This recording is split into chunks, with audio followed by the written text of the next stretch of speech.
Assalamualaikum, halo semua.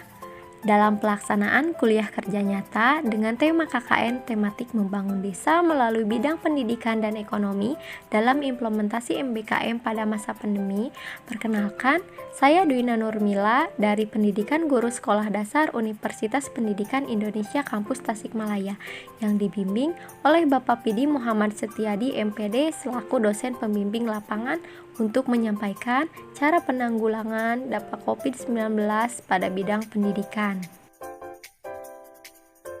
Coronavirus, virus yang merubah banyak hal dalam kehidupan semua orang hampir di seluruh penjuru dunia termasuk Indonesia.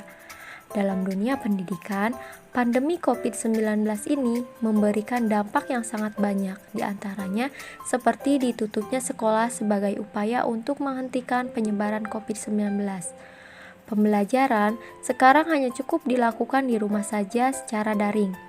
Maka dari itu, akibat dari perubahan pembelajaran ini, setiap pihak termasuk tenaga pendidik seperti guru harus menyesuaikan kegiatan belajar mengajar dengan keadaan yang terjadi saat ini agar keutuhan serta pendidikan anak bangsa dapat selalu terpenuhi walaupun di masa pandemi.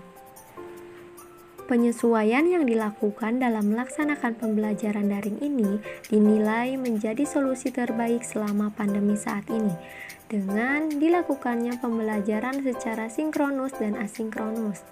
Dengan melakukan pembelajaran secara daring, selain memberikan dampak sebagai pencegahan penyebaran COVID-19, pembelajaran secara daring ini pun mampu mendorong kemajuan teknologi yang ada di Indonesia, sehingga akan terjadi transformasi percepatan pendidikan ke arah yang lebih maju lagi.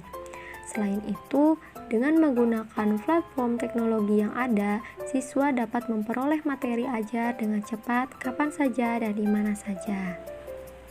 Namun, dalam pelaksanaannya, terdapat beberapa kendala yang dihadapi, diantaranya tenaga pendidik seperti guru kewalahan dalam mempersiapkan dan mengoperasikan sarana dan fasilitas untuk pelaksanaan pembelajaran secara asinkronus. Siswa yang kesulitan untuk berkonsentrasi dalam menerima materi, tenaga pendidik yang kesulitan untuk mengawasi siswa pada pembelajaran daring, tenaga pendidik yang kewalahan untuk menyiapkan materi yang inovatif, sulitnya terjadi komunikasi dua arah dalam proses penyampaian materi pembelajaran. Tidak semua tenaga pendidik dan siswa memiliki sarana dan fasilitas untuk melakukan pembelajaran daring. Sulitnya mendapatkan sinyal dan kurangnya sosialisasi anak dengan teman-teman yang lainnya. Maka dari itu, diperlukan sebuah solusi agar pembelajaran daring semakin efektif digunakan untuk menunjang proses pembelajaran selama pandemi saat ini. Beberapa solusinya yaitu menyiapkan rencana pelaksanaan pembelajaran jarak jauh, menyiapkan fasilitas pembelajaran tatap muka virtual melalui video conference atau berdiskusi dalam grup media sosial, dan orang tua yang harus selalu berkomitmen untuk mendampingi anak selama pembelajaran daring sekaligus menjadi peran sebagai orang tua, guru, dan teman bagi anak. Berikut ini ada beberapa tips untuk orang tua dalam mendampingi anak belajar di rumah.